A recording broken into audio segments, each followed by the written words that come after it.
I think you would be interested in a little bit about Mr. Ruska before I introduce him. Mr. Ruska was first in group work and counseling in the East in both public and voluntary agencies. Then as State Director of Vocational Rehabilitation for 4 years in Alaska. He served as Associate Regional Representative for the Vocational Rehabilitation Administration in this regional office, and for the past 2 years as Regional Representative for the Migrant Labor Health Program. He is, at present, he carries the responsibility for liaison with the federal agencies involved in the Economic Opportunity Act. I'm very happy indeed to present Mr. Ruska to you.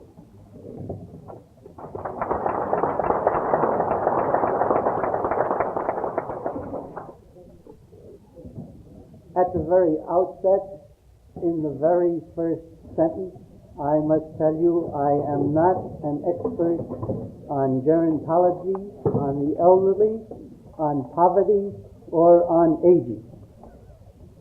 I am not even an expert on the federal government. I would not hope ever to be such an expert storyteller as the chairman. I will not compete with him in this area. I think there are certain advantages to you in my not being an expert on aging. One of the main advantages is that you can be sure I did my homework and prepared for this. I think you can be sure that I also checked with some people in our agencies who have labored long in the vineyard to see that some of the things had some basis in fact. It has been very difficult to bring to you what I had hoped to bring to you, something new about aging and something new about the federal government. It is also very difficult to find facts and statistical information which is assimilatable and understandable by just average people like you and me without 69 qualifying kinds of expressions to go along with it. And I tried in all these areas. I tried to find something new. But I found that it is as it is written, that there is no new thing under the sun. Certainly there's nothing new about growing old or the problems of poverty or the ameliorative measures that have been taken over the years by different people of different cultures at different times in different places to deal with the same age-old problems of a society, the elderly, the poor, and the worst category of all, the elderly poor. The ancient Chinese developed some customs, some codes. There was the code of filial duty, according to which one was bound by honor and custom to respect and care for one's elders. And that was the way they took care of it, in a nice way. We were reminded this morning that the Eskimo and other groups in the family of mankind who have had to learn to live with adversity adopted other methods to deal with this perplexing problem, what to do about the aged and the infirm, particularly when the very existence of the older person threatened the very existence of the tribe. Although the sudden and permanent nature of this kind of solution might seem inhumane to us, it was in some respects more merciful than the prolonged living death to which many of our aged poor people are doomed today, in large cities, in back rooms, alone and sick, with no one to care. I think some of us have forgotten. Those of us that are with federal and state agencies and those that are united in great big movements, that in the early days of the church, the founding fathers thought about this. They decided that there would be bishops and there would be priests and there would be deacons. and the deacons were responsible for the physical well-being and welfare of the congregation. And they were able to do it because the society was small enough for them to carry out the obligation which they had accepted. For almost 2,000 years, this tradition of the Jews, and the church fathers got it from the Jews, this Hebraic Christian custom of respect for human life and worth has influenced our society, was recognized, at least verbally, that it was an obligation to help the lame, the halt, and the blind, to honor thy father and thy mother, and to minister unto the widow and the orphan in their affliction. So it was written, and so it was done, by and large, and according to the custom of the time and the place. At different times in history, rich men suffered to beggars like Lazarus to live on the scraps of food that fell from their tables, and that was their way of carrying out their commitment. At others, there were lords and ladies bountiful who made down payments sometimes on their places in heaven by dispensing charity, in which there sometimes was no hint of love. Still later, there were people who couldn't stand the sight of starving beggars in the streets, so they built poorhouses for them and established poor laws, the niggardly philosophy of which influences much of our thinking about quotation marks charity today. As times changed and the problems of poverty became too great for individuals and for private social agencies and for organized religion to handle alone, and as attitudes about poverty began to change, states and national governments began to take on more and more responsibility for the public welfare of all people. In our country, in the years following the great and shocking Depression, with advances in medicine, with phenomenal growths in population, with increases in life expectancy and recent incredible gains in our gross national product, with less hazardous living conditions for all, and a number of other factors, the number of older people in our population has increased tremendously, and the costs of caring for the poor has doubled and tripled and doubled again to almost unbelievable amounts of money. The average citizen in the United States has no conception of what is being spent locally and nationally on the problems of poverty. To understand the magnitude of the problem, you will have to know, just in the field of the elderly and the aging in which you are interested, you will have to know that there are now in the United States 18 million people in our country who are over 65 years of age, about 1/10 of our population. About 6 million of these 8 are over 75 years of age. 1 million of those are over 85 years of age. These numbers and these percentages of older people in a society are unprecedented in the history of the world. It is the truly older age categories that are increasing the most rapidly at the present time in our society. Significantly, it is also in these age groups that people experience the greatest physical decline and the increased dependency, which requires specialized services, specialized care, and assistance to continue in living. What about the costs of this? Last year, there were over 2 million elderly people, 2,200,000 in the United States who received old age assistance and medical care at a cost of over $2,400,000,000, almost half of all that was spent on all forms of public assistance by federal and state governments combined. And this does not include all of the expenditures made by individuals and by private agencies on behalf of this single age group in our population, over 65. It doesn't take care of all of the other things that communities do. Please don't be confused by these figures.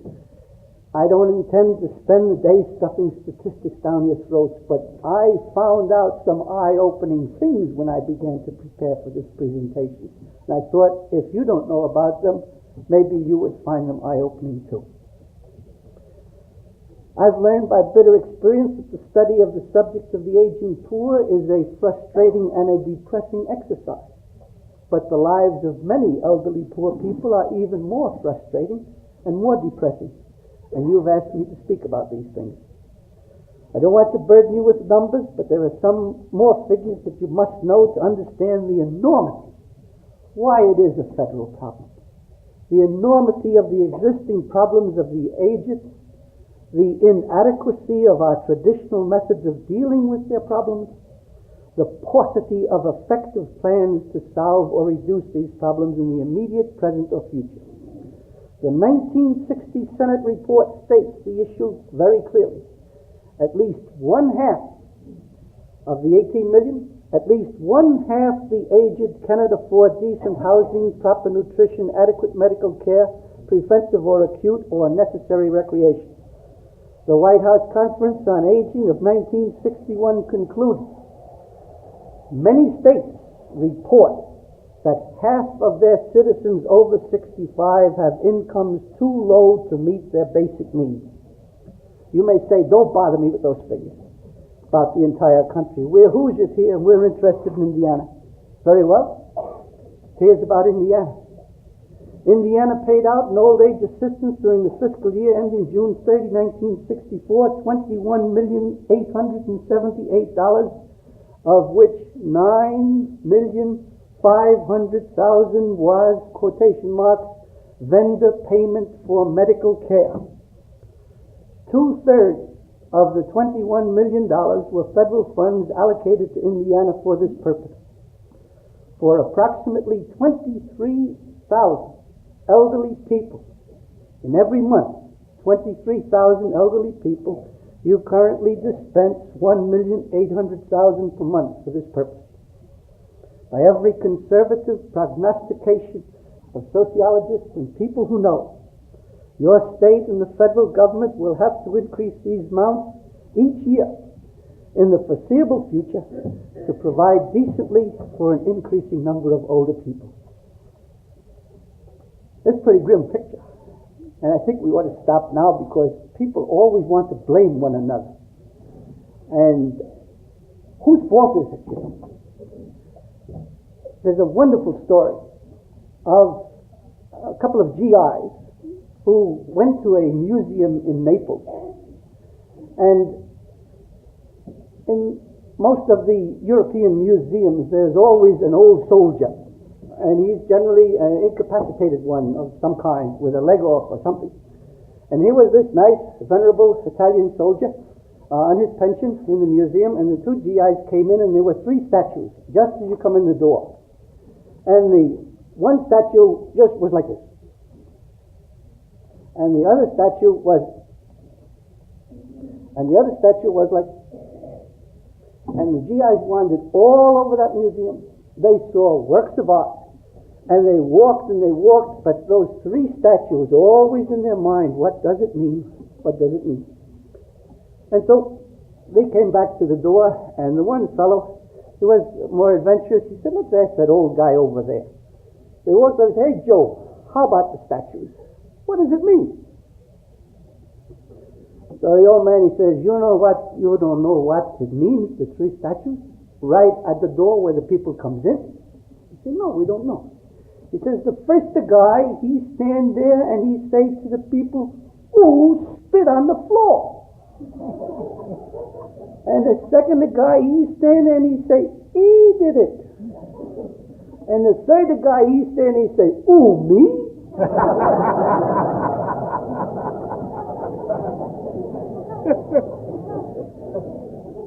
I think this is much the way it is about the problems of poverty. It exists and it's here. And what are we going to do about it? If it's anybody's fault, it is all our fault. I don't think one can say it is his or it is another. I think that you can study the statistics till the cows come home, until your head aches and sometimes till your heart breaks. But no matter how you slice the statistics, you still come up with the same conclusion. The number of elderly people is large, it is growing larger, and the older group of the elderly which needs most services is growing most rapidly. I think you will have to conclude that 1/2 of those over 65, or approximately 5% of our total population, is ill-fed, ill-housed, ill-clothed, at a time when we are the richest nation the world has ever known, and our gross national product is higher than it has ever been in our history. Let me quote from a 1962 nationwide survey conducted by the Social Security Administration of our department. Despite the larger number of aged persons who now count on old age social insurance benefits, many still live on very low incomes. Non-married persons, the widowed, the divorced, the never married make up half the population over 65. Their median income altogether for 1962 was $1,130. For the married half, who tended to be a little bit younger, the median income was $2,875. Almost 3 in every 10 couples over 65 have less than $2,000 income. It is a common misconception that although the income of older people is low, their assets, their net worth is rather high. They check this out too, because that's the first thing that people say. Oh, all old people are rich. All of them are wealthy. Real rich old widows.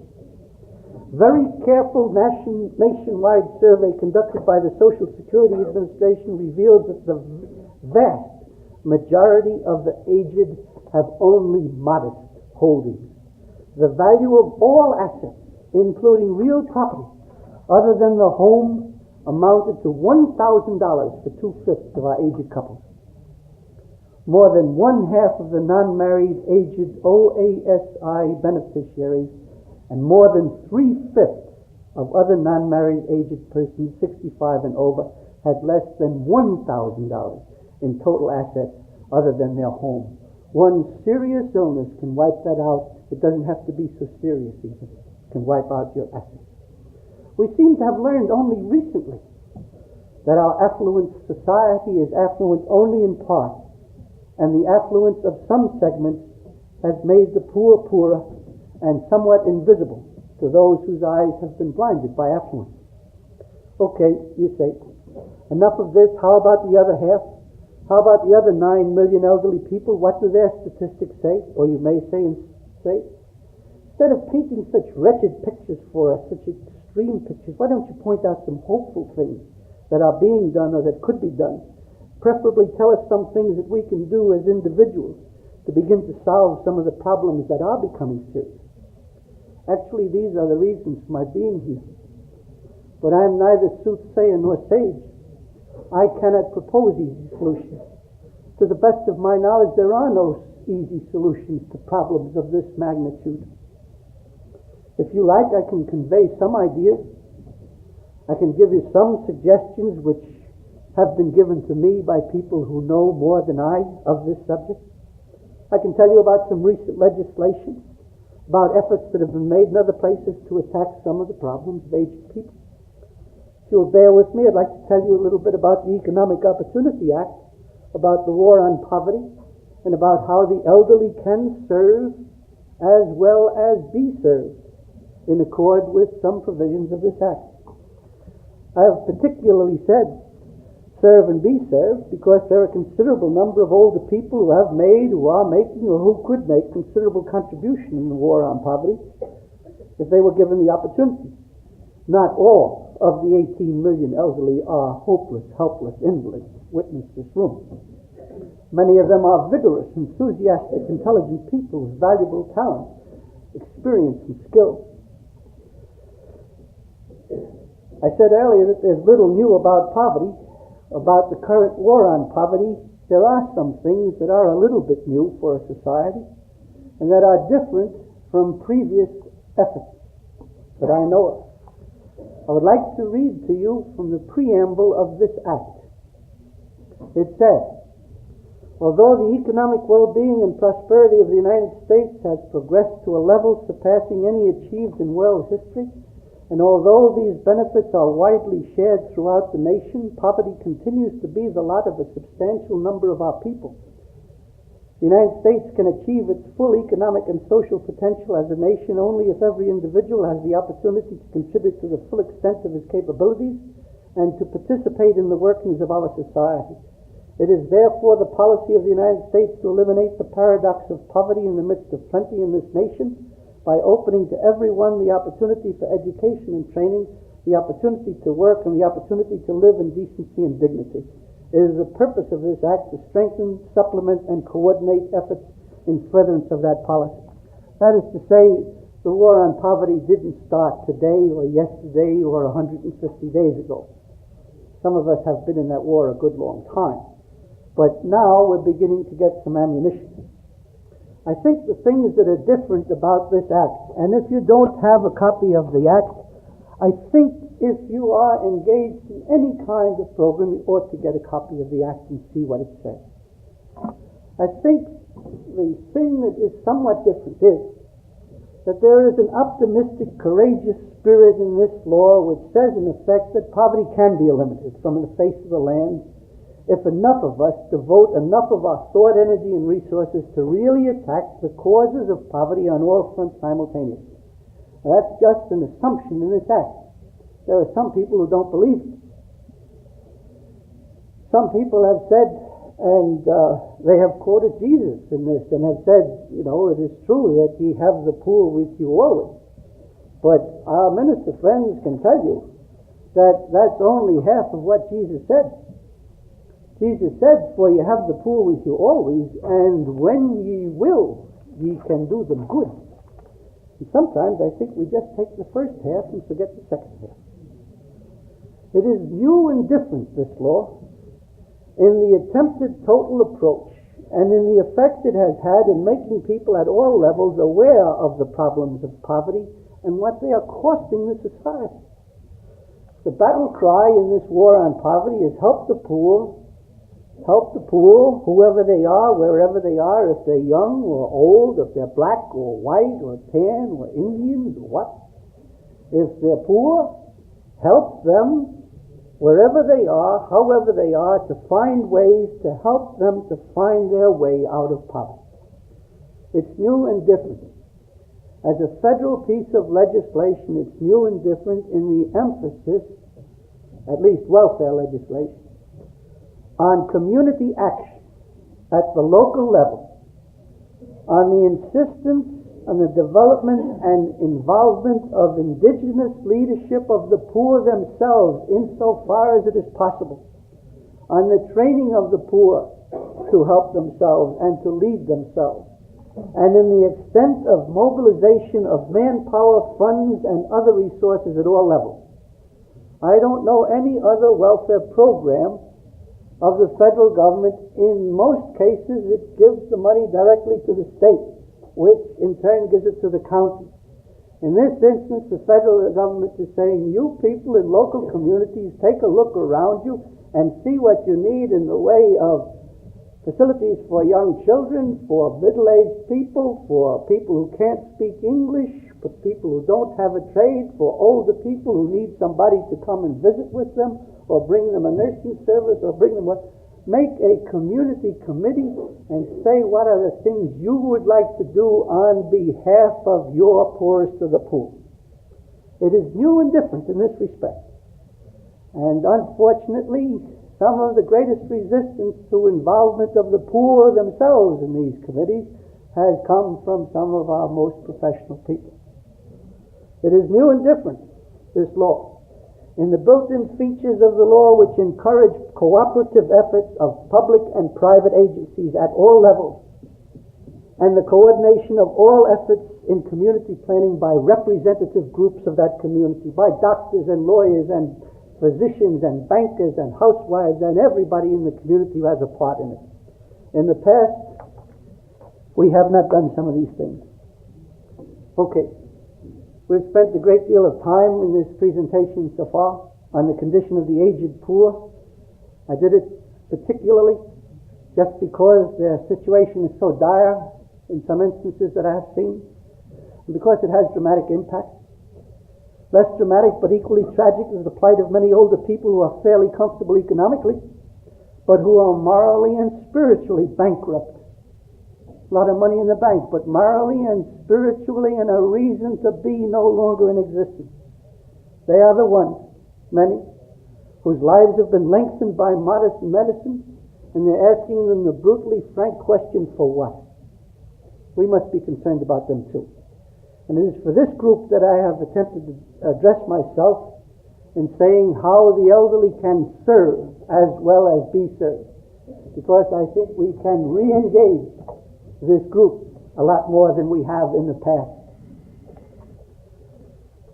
Some things that can be done. And here I would commend to your attention.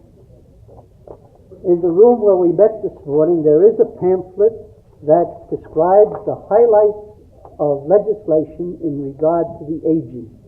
If you don't know about this legislation, I would urge you to pick it up. What this says, in reference to the Economic Opportunity Act, although older persons are not specifically mentioned, there are real possibilities for help to them under each of the titles, except possibly Title I. These possibilities are discussed below. In urban and rural community action programs and in adult basic education programs, there are no age restrictions.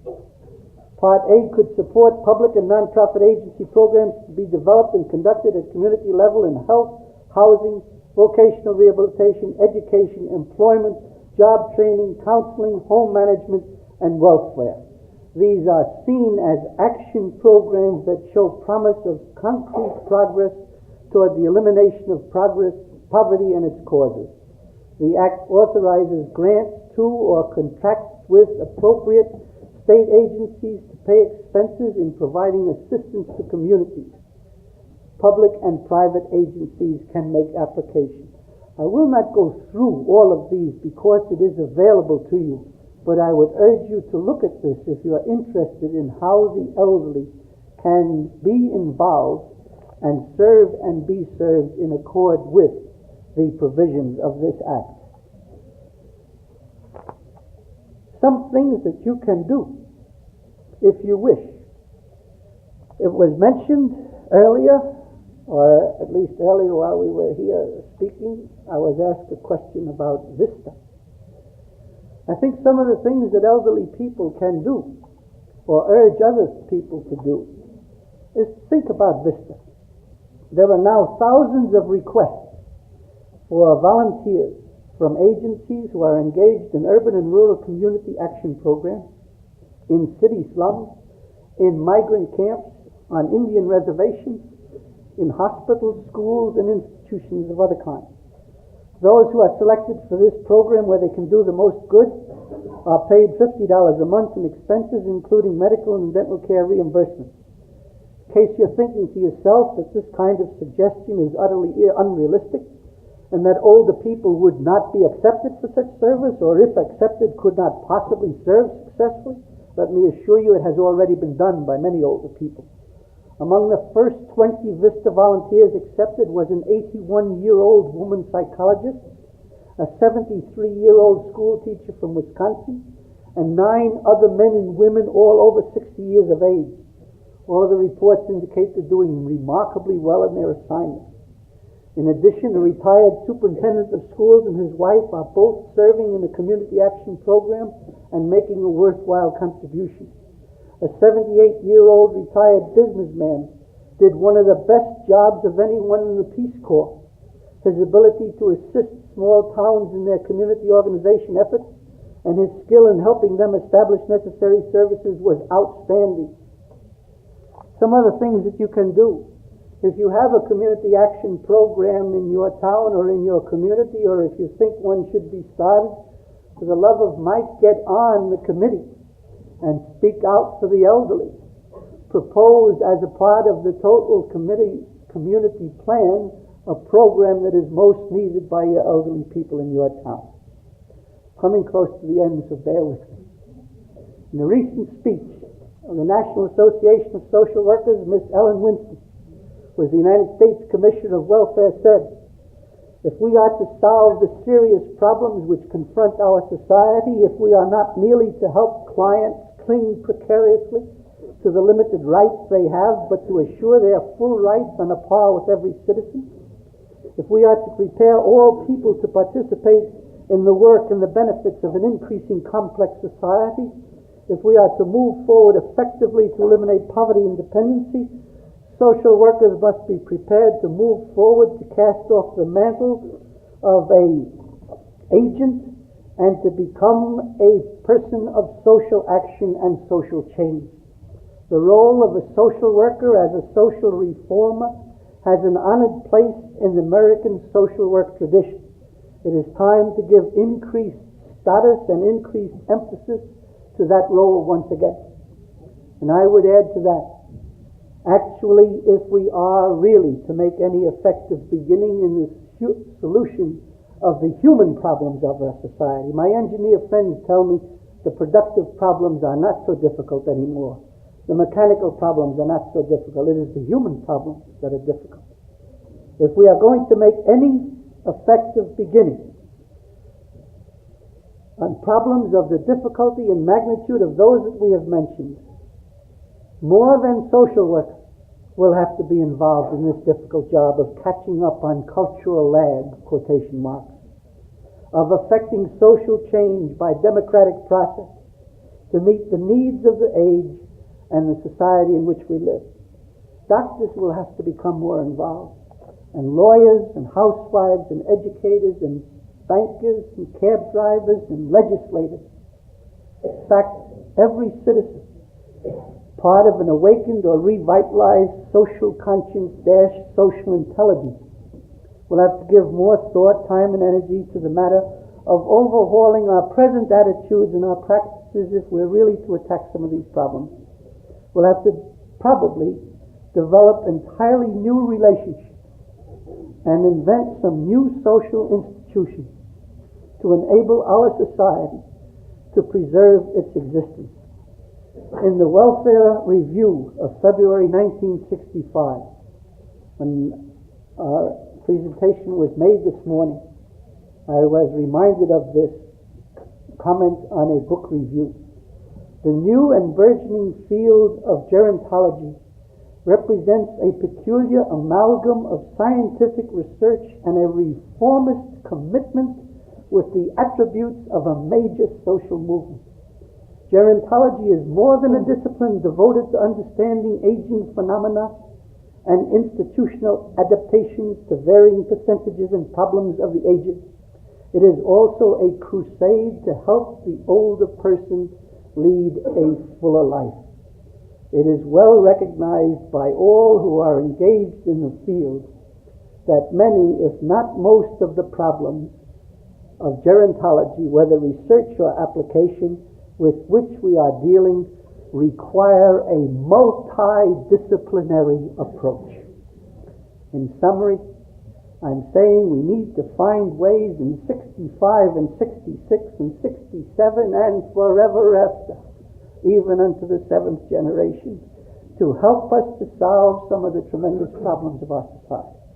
If we could just catch up with the technical, economic, and scientific advances of the last 35 years in the next 35 years, we would be doing beautifully.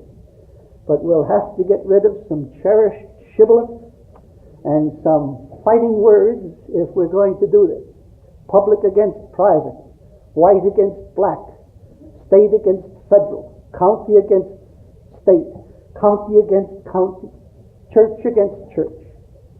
It will take individuals and public agencies and private agencies and business and labor and all of us working together at town, county, state, and federal level. We can fight a victorious war on poverty in which the elderly can serve and be served. Although we are truly an affluent society, and although we have the poor with us now, we need not have them with them always. And if we have them with us now, if we will, we can do them good. Hopefully we can become our brother's helpers rather than our brother's keepers. Thank you.